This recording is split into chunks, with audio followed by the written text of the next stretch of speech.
It's the question we're all asking ourselves. We are all wondering, what is my purpose?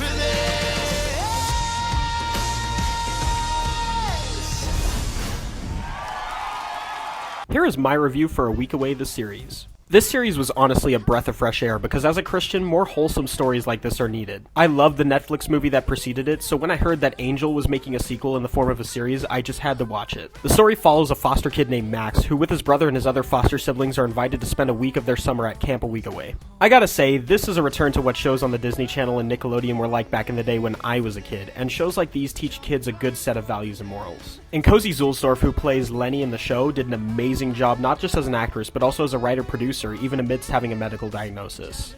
I want to pull back the curtain a little bit on how I became a writer-producer for this show, because anybody out there who really wants to do this needs to figure out how to get started. It didn't just happen. I definitely wasn't just noticed for my ability to write and then they went, "Hey, you're pretty good, kid. Let's have you do this." It took a lot of pitching. I'm lucky enough to work for Alan, and Alan is super collaborative. He was open to any of my ideas, and my character, Lenny, at the campfire, used to just raise her hand and say, "Oh, I just love being here at camp because there are no distractions." And I remember asking Alan, "Hey, could I try to write Lenny's testimony, and then if you like it, we can put it in, but no pressure?" And he was like, "I always want ideas, go for it." So I wrote it, and the version I wrote is the exact version that'll be in the show. So that was my little opening. And then when the show got picked up to go to series, Alan called me and gave me the good news and said, "I know you write songs. If you ever want to pitch me anything, my door's open." So I got to work. It was at a really interesting time in my life. I had stage 3 endometriosis at the time. I had an operation. I was in the hospital for a week, using a walker, really in kind of rough shape, but I needed something to really focus on and get excited about. So I wrote and produced 6 songs that I thought could work for Aweegaway. And I